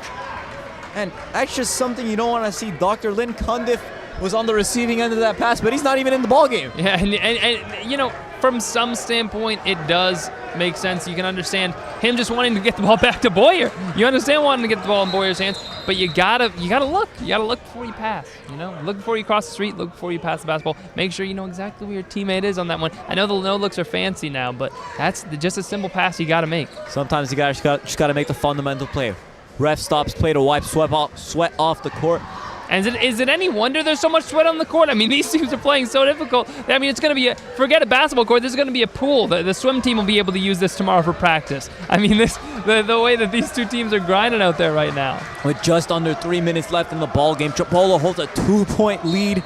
It's anyone's ball game at this point, KJ. Chipola needs to score here, make it a 2-possession game. And I like seeing Eastern Florida State College go back to a man-to-man defense right here. Oh, legal screen by Faison Fields. Ball goes back to the Titans. They'll have a chance to tie it up. Just mentioning it, I like the switch back for Eastern Florida State, making the man-to-man defense instead of the zone. Didn't seem like the zone was working. They were trying everything, but we know defense is this team's calling card. Just get back to what you're doing best. We mentioned scoring so much and needing to be able to keep up with Chipola. If you play well enough on defense like you're supposed to and like you have all season, that won't be as much of a problem as it otherwise would be. Hills looked timid these past few possessions. Didn't shoot an open three-point attempt there. Has looked so a little bit all half. Butler flicks it, and he gets the friendly roll. Ties up the ball game at 62 with 2.5 left. We wondered who was going to help Boyer offensively. Last 2 buckets for Eastern Florida State. It's been Butler. 2 crazy finishes, one with a step-back floater, and that layup off the glass. Oh my goodness, what a tough shot. The freshman stepping up in late.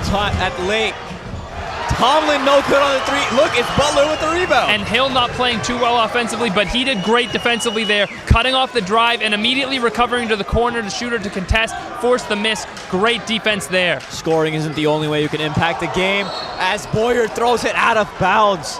He's done everything right this half, but he throws it out of bounds. Tomlin inbounds for Chipola. And it looked like Boyer wanted the cut there from Berze from the corner, and it looked like he was trying to go again with a little bit of a no-look there, having a miscommunication. His teammate saying, why would I cut there? I have a good look at a 3, and that's kind of been our game plan. And one of those plays at the end of a game, costing you a possession, trying to do a little too much there from Boyer maybe, expecting his teammate to be where he's not, and you can't afford those kind of miscommunications. Timeout by the Chipola College Indians. KJ, it's like we hit the 2-minute warning. Minute 46 left, 62-62 ball game. What do you think? Who do you think Chipola is going to go to out of this break? Well, I mean, they could go to anybody. They've had a lot of great offensive contributors today. A lot of people forcing the issue, whether you want to talk about Shayon Davis, his ability to drive, the half that we've seen from Tomlin, from outside, inside. He's done a little bit of everything. Lemus has been the guy that they've gone to the most. He's leading the team in shot attempts. The benefit of having all of those players on your team, feeling confident in any one of them to make the play, is going to be what could help them propel them in here in the final 2 minutes to a victory.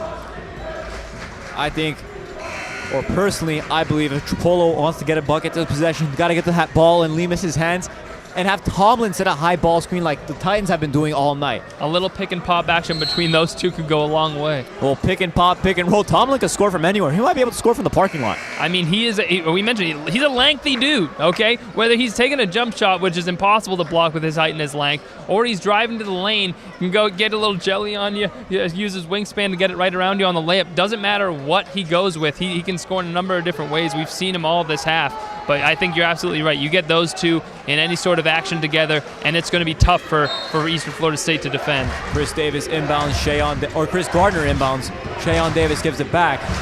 Lemus tries a backdoor cut. Davis. Loses the ball. Refs having a conversation. maybe overturning it, and they do just that. Interesting. I missed that as well. I thought it was the right call from the official at first, but convening, I'm gonna assume they got that one right, so I'll give it to them. But really, I mean, to me, we've seen a number of players lose the ball. I think that goes back to the sweat we're talking about that's on the floor right now. You know, sweaty hands may be leading to a few of these plays where the ball just slips away. 14 seconds left on the shot clock. Lemus, Berza on the coverage, foul called, and Lemus will have a chance to put the Indians up 2 points at the free throw line. Tough call. Nice aggressive play by Lemus, getting into the lane, drawing the foul. Not a ton of contact there. You wonder in a close game late if the officials are going to let that one go, but not so. Coach Schulman in disbelief on that call. He hit the deck. Lemus hits the first free throw, puts him up 1. Schulman's been very animated today. He threw his jacket at one point, just hit the deck. Love seeing that out of a coach. All the passion, especially at the JUCO level. Just beautiful. Lemus, second free throw. It's good. 2-point lead. Indians control the lead. Titans bring it the other way. Boyer, zigging and zagging, gets the ball back from Hill. Let's see if they're going to go with their head tap, high ball screen. Harding sets. Corner, Berza. No good. Oh! Hill! What a tip from Hill! He just slapped that one into the basket to tie up the game with 1 minute left. Beautiful there. That's so tough to get that tip off, and I'm gonna give him credit for it. I don't know if you can even from that angle if you can intentionally tip it like that, but an incredible play to tie it up. Gardner with the ball. Out to Lemus. 10 seconds on the shot clock. Butler covers Lemus. 6 seconds left on the shot clock. Gardner into the teeth of the defense. Can't finish. Harding pulls it down. Coach doesn't call the timeout, lets him play. Boyer brings it up. It's about a 1.5 second difference between the shot clock and the game clock. Let's see what the Titans have drawn up here. Bench keeping themselves back. Looks like Davis is ready for the double team. Boyer drives up to Butler. And now Coach Schulman opts to take the timeout. Nice call there. Honestly, just letting the clock run down a little bit. And maybe that was the plan all along. If you get a good look, go for it. But otherwise, take this one under 10 seconds. Then we'll draw up our play and our action. We don't need all 30 to draw up a good sideline play. Sure, maybe you'd like a couple different options there. But 9 seconds, if you want the final shot here, which you can take, even though there is that slight difference, a second, maybe at 1.5 seconds between the shot clock and the game clock, you have plenty of time here to try a couple different looks and potentially get the shot at the end of the game. But the difference between the shot clock and the game clock, small enough that you can still hold for the final shot of this game. Now it's time for someone to step up for the Titans. We've seen a great performance out of Boyer in the second half. We've seen Butler come alive early. Zando, if you ask me who to go to, you don't even need to ask me who to go to, Zando. You don't need to do this whole setup. It's Boyer. You get the ball in Boyer's hands. If they double him, then if opens up to pass it off. But everybody in this building knows he's been the one to score in this half. He's been their best shooter. He's been their best scorer. He's been electric. He's been on fire. So guess what? I'm getting him the ball. I'm making Chipola double team him, and if they're doing that, I'm getting an open look somewhere else. If I'm Chipola, I'm making someone besides Boyer beat me right now. And that's what I'm banking on if I'm Eastern Florida State College. I dare you to double team him because someone else is going to step up and make that shot. I feel confident in. And look, they're putting Garcia out there, that great three-point shooter alongside him. Butler, who's been big. Hill, who's been a good scorer, especially in the first half. He's got plenty of options to dump it off here. Boyer will inbound. Let's see what they've got out of the timeout. 9.2 seconds left. Garcia catches in the backcourt. High ball screen by Harding. Garcia blocked. Shot clock expires. Refs will confer. That's not what you want to see on the last possession of the game, though. I certainly think Chipola got the timeout off there, so they should have a second or two here at least. The shot clock hadn't expired yet as it is, so I'm sure they'll put a second or two back on the clock here. They'll have to figure it out. If at all, I don't know. It seems like the officials are talking a little bit here. We see 5 on the game clock now, so maybe they will just go right to overtime. But that last possession, I mean, you said it. Garcia being very aggressive there. Not sure if that was what the play call was. Not sure if that's what they wanted to go for or if they wanted to go for a kick out. But Garcia trying to go for the win there. Just a great defensive play. Nice little block. Couldn't get the shot up over the top. But, that's what you have to live with. I guess that's the shot you have to live with at the end of the day. KJ, looks like they will be adding time. We're not going to overtime just yet. 1 second left on the game clock. They had to add at least 1 second there. Being that the shot clock expired, you immediately saw Chipola call a timeout. At least 1 second was the amount of time. I honestly, up in there 1.5, 2, I would try to get it to. The refs are still talking. I don't know if they're going to add any more time here, but at least a second should give Chipola enough time to get something out of this. At least a shot off. It'll likely be a heave either way unless they can get something all the way down the court, which I kind of doubt, but we'll see. We'll see what kind of look they get out of this. Well, usually coaches like Coach Tyndall will definitely have situational practices, situational drills early on in the season to prep them for situations like this. So maybe that'll come into play right now. Yeah. As far as that last look that Eastern Florida State College went for, Boyer was the guy. We both acknowledged, that Boyer was the guy we thought they would have in his hands. Now he's more of a spot-up shooter. He's a better spot-up shooter than he is creator. So I understand why they went with Garcia instead. But when you have a hot hand like that, I'm surprised they didn't just let him, throw it up from three himself. 1 second left in the game. They throw it down to Tomlin.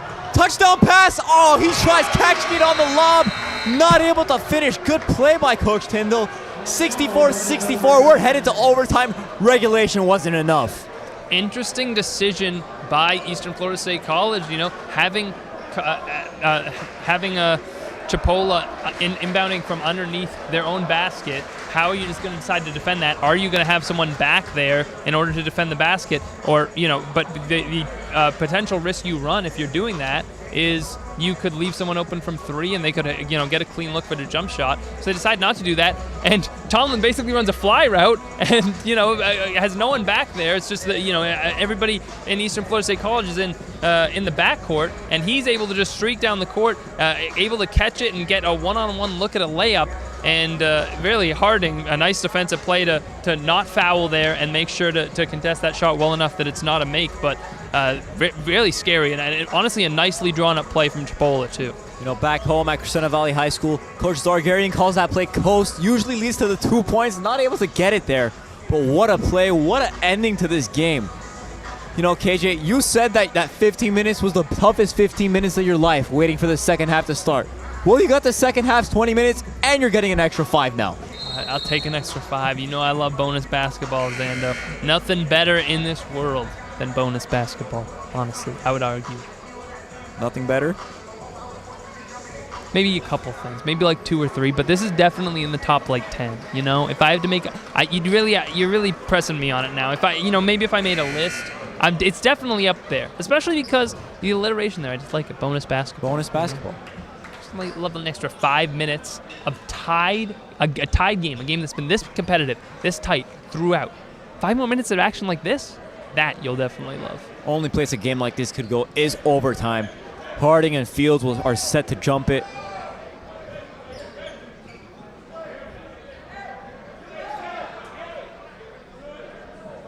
And I'll tell you what, all these players are going to be gassed after this one, but honestly, I think that Boyer might have to sleep for a day. He played most of the second half, if not all of the second half, and now likely going to play all of overtime. You can see him out there. He's drenched in sweat. He looks like he just came out of the ocean right now, how hard he's been playing out there. Well, Boyer won't be able to sleep for a day. They got another game tomorrow at 7:30 against Florida Manatee. Chipola opening possession overtime. Lemus hits a 3. He drills one from deep, putting Chipola up by 3. Big way to start overtime. Right back to that press. Cross-court pass. Fields almost tackles Butler. Butler able to stay on his feet. No Easy bonus yet. Looked like Butler maybe even a little bit upset about that. Dangerous play. And I understand the way that Chipola plays defense. They're going to go with that press. They're going to be aggressive trying to jump passing lanes. But that perhaps a little too much, and the referees called it a foul very quickly. Refs wiping sweat off the court again, KJ? Yeah. That pink towel's been working. That pink towel has been working overtime. That is true. And literally, it's literally working in overtime right now. So it's true. But I'm telling you, if the swim team is looking for a place to practice, this is it right tomorrow. Actually, this gym is taken tomorrow. I just forgot. So I guess they can't do that. But maybe Sunday. I mean, if they want to practice before the 12 o'clock game tomorrow, they're more than welcome to. Boyer gets it in the backcourt.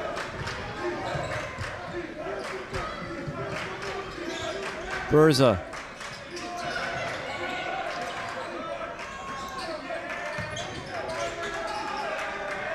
Deep three-pointer. Fouled. He hit the and one three-pointer earlier. Now he'll go to the line to shoot three. Gardner talking now, a little bit unhappy with the call. I believe Gardner was the one that fouled him earlier too on the and 1-3. Fouls him again there, and he's just struggled to play those three-point shots perfectly at times in this game. I mean, 2 fouls on three-point attempts, you can't afford that. I mean, forget the and one in the first half. He was making that anyway. You just gave up 3 free throws in overtime. That is big. Titans hit the first one. 2 more to come. Chance to tie it up. 4:17 left in the overtime period. Gardner pleading his case to the officials, still trying to say he put his hands straight up, but he went into the body. It was body-to-body contact. That's a foul. Friendly roll on the second, 1-point game. Final free throw set to come.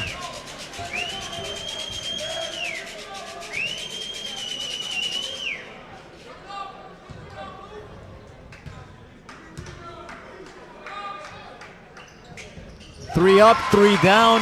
Berza able to hit all the free throws to tie up the ball game. And now the ref grabs the towel, wipes the floor as he'll hit the deck. And Chipola will have the ball with 4:17 left in the ball game.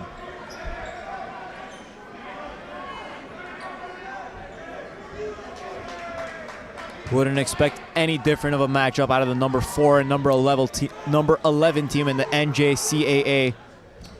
It's been a special game to watch, that's for sure.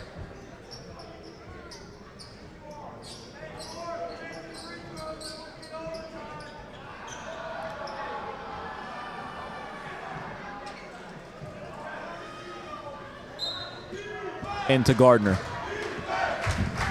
See if Gardner can get some retribution after getting called for the foul.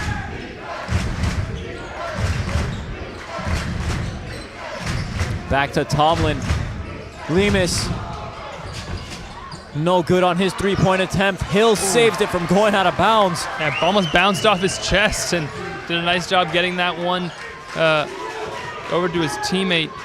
If he didn't there, then that could have easily been a turnover. Boyer contested 3, no good. Gardner hauls it in. Tomlin wasn't ready for it. Taps it to Lemus.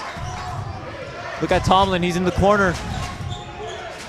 Davis gets it in the opposite corner. 17 seconds on the shot clock. Foul called on Butler. I'm surprised on that last play where we saw Hill save it to Butler. If Chipola was doing what we had seen them do for a lot of the game, pressing up, playing aggressive defensively, you wonder if they could have got a steal out of that. But Butler had no Chipola defenders around, easily able to catch it, even though that one was about to go out of bounds. That could have been a costly turnover. It could have been a huge turnover in this game, huge swing point. So surprised to see Chipola wasn't up there trying to pressure the ball like they normally do. Well, 42.5 minutes into the game, tired legs and also tired mentally. That may play a factor for the Indians. Jab step, rip through, Gardner, and one! Ref calls it on the floor. We'll be shooting 1-1. Surprising call from the official. I thought that was continuation. Maybe he saw it a little bit earlier than we heard the whistle, but I really thought if he called it where the whistle was actually blown, that probably should have been a continuation. From our porch up here, that definitely looked like an and one. Gardner will have to earn 2 points. Didn't seem like a question.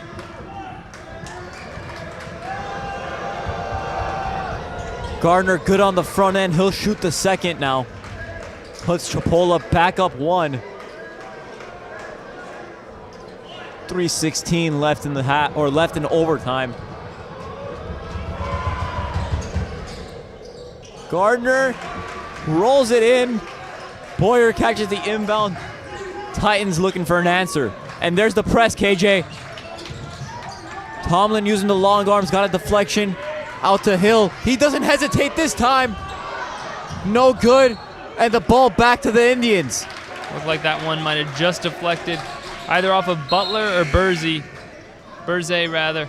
But Hill, you mentioned a pretty good look at it, shooting with confidence there, no hesitation, but came up just short. That would have given them the lead, would have been a huge swing play, 70 to 69. It could have been if he makes that shot. And a little bit quick. I mean, trying to fire that up quickly and not letting the clock wind down much at all, just going for it, and could eventually lead to Chipola getting a 2-possession lead here if they can convert on this possession, and would be big if they could do that with under 3 minutes to go. Would be sizable and a difficult position for Eastern Florida State College to put themselves in. Coach Schulman makes a sub. Justin Reed checks in for Hill. Turnover out of bounds. Oh no, Chipola turns it over. Titans with a chance to tie. Look at that, their diamond press still deployed. Tomlin hustling to make the trap. Up to Reed. Butler, Boyer. Bursey comes off the screen. Garner presses up on defense. Butler well short on the jump shot, and Lemus pulls it down. Gardner stands beside the bench of the Indians, and Coach Hillman calls a timeout.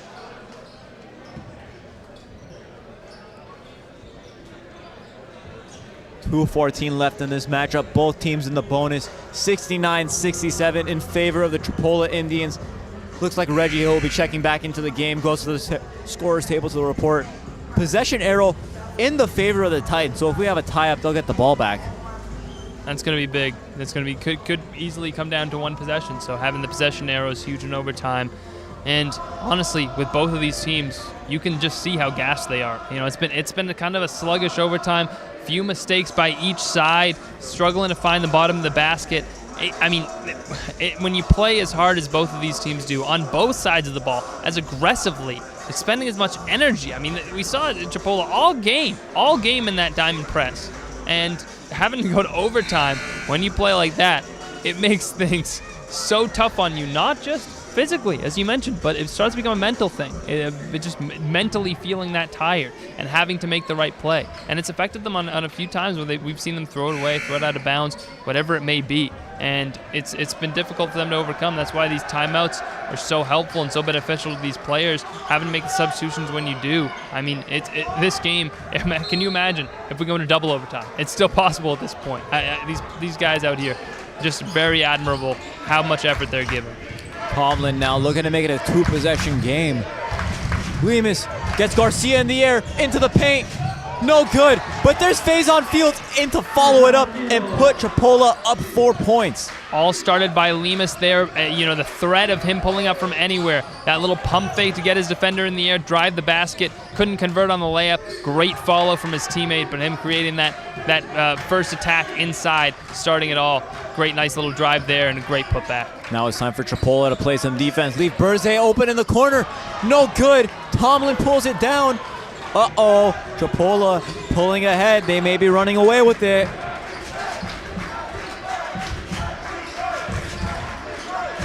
Lemus drives, spins. Great defense by the Titans. Fadeaway jumper, no good. Titans get it. Boyer gets it in his hands. They gotta score here, KJ. Gotta bring it back into a 1-possession game. Absolutely need a basket, and who else would you want with the ball in his hands? Boyer gets the screen from Reed, spins, inside to Reed, up and up, and one! Justin Reed pulls the Titans within 2 points, and there he is, chance to make it a 1-point game. Reed coming off the bench in this overtime period, making a huge difference so far. Absolutely a big and one there, and the play made by Boyer to dump it off, get Reed the and one. That's the play you needed. You take a 3-point basket as well there, but they didn't need it. You expected it to come from Boyer. The little dump off to get the and one for his teammate and potentially bring this within one. Desperately needed that huge play in this game potentially, but you have to convert on this free throw. Well, Boyer does have 20 points so far in the game, leading scoring for the Titans. Looks like we're gonna have a free throw violation. The ref doesn't need to blow his whistle. Reed knocks down the free throw. 1 point game, 70-71. 55 seconds left in this. Double team coming by Garcia on Lemus. Davis almost lost his footing. Lemus now, he's gonna let as much clock as possible dwindle down. Double team by Garcia again. Out to Gardner.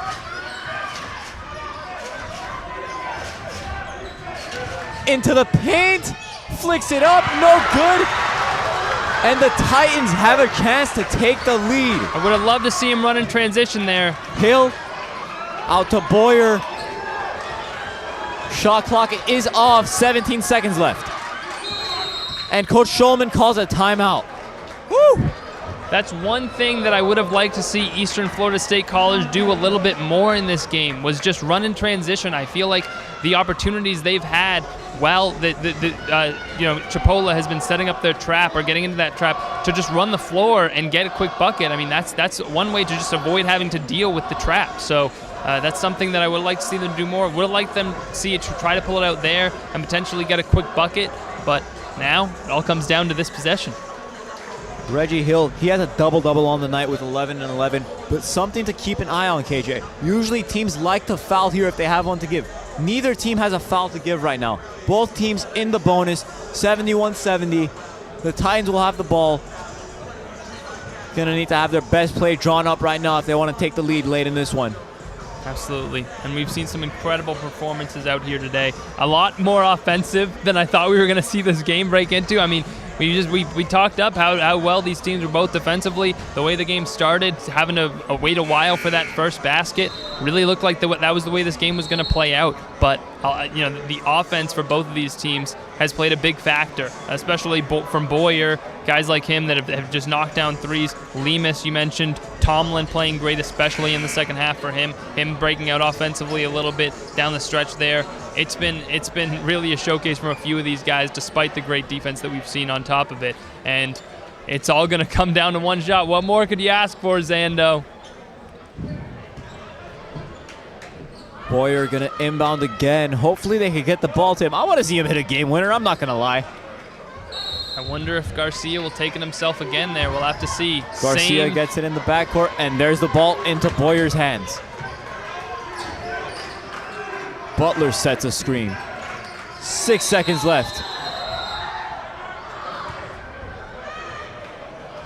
Coach Schulman looks like he called another timeout. For a second, I thought someone stepped out of bounds in that corner again, KJ. I was confused for a second, too, because it looked like they got a look they wanted. That was a pretty open look in the corner, but Coach called the timeout.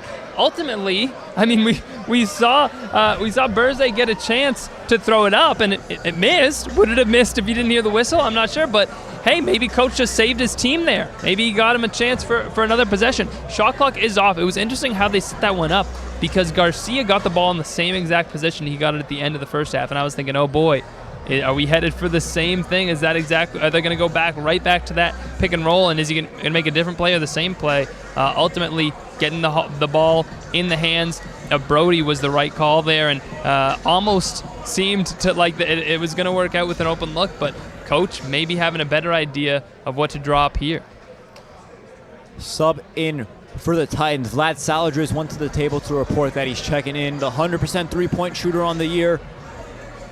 Maybe they're going to draw something up for him, a little unorthodox. Well, someone Zando, you're not expecting. You know, it is interesting deciding to call a timeout with just 5.8 seconds left. You don't have a lot of time to do much here. You're limited. You can maybe 1-2 passes at most, really. So I don't know what kind of action they're going to have here.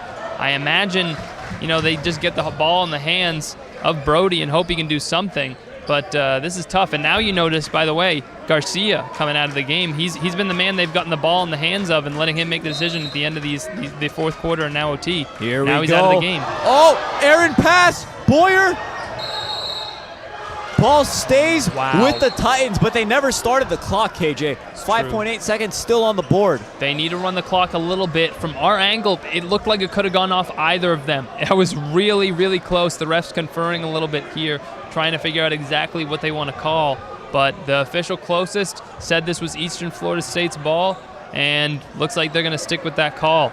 But they have a ways to go now. I do wonder if they're going to run, half second off the clock or so, but it's going to be tough, especially now you have to wonder, does Chipola still run that diamond press? Do they still come out with that? And if they do, how are you going to get the ball up the court fast enough to get a good look? That play, even though they were able to maintain the ball, maintain control of the ball, they put themselves in a tough spot by throwing that one away. A dangerous spot too. They're lucky to even have the ball still. The Titans will have to go the length of the court. 4.5 seconds left in this. 71-70. Chipola College leads. Wow, what a game. Looks like Chipola will not be doing their diamond press, just matching up full court. And I'll tell you what, people told us that it was going to be a game like this, that it was going to be close. It was going to come down to the final seconds, the final shot. Overtime, 1-point game, one shot potentially. You either win or lose on it. I mean, it does not get much better than that. And we're going to have to wait a little longer as Chipola calls a timeout, back-to-back, or timeout after the stoppage by the refs, 30-second timeout.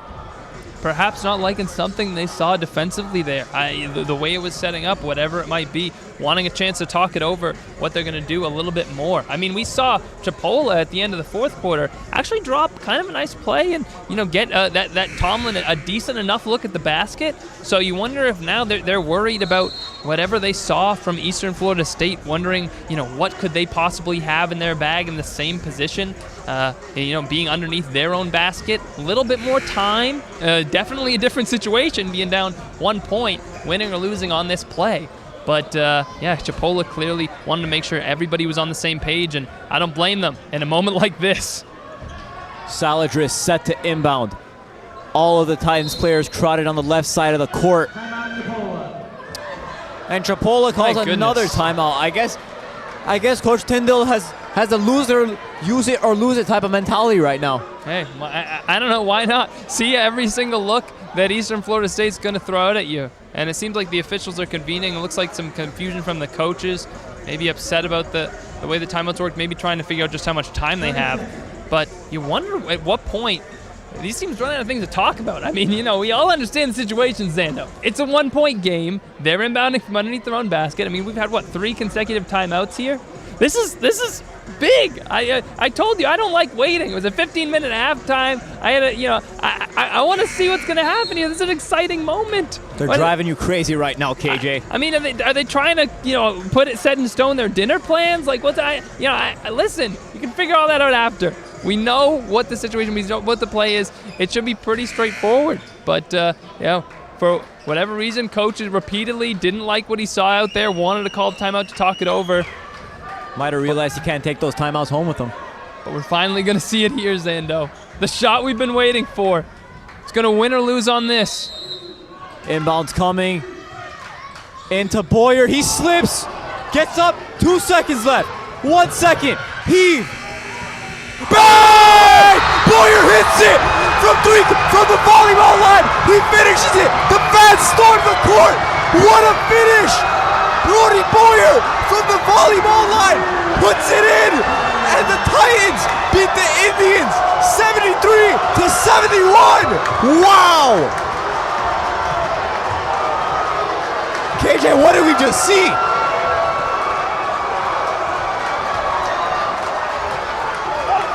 That might be the biggest shot that Brody Boyer ever hits. Amazing. It looked like it was a broken play. You saw him fall down after he catches it, immediately gets up.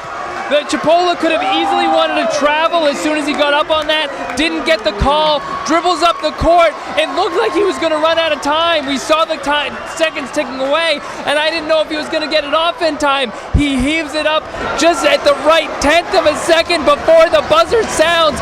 It covered as well as he possibly could have been, and somehow drains it. He was the hot hand in this game. He was hitting everything in the second half. We mentioned it at the end of the second half when they had a possession and a chance to win. Who else do you want with the ball in their hands? He proved why it was him tonight. The game of his life. Brody Boyer. Unbelievable.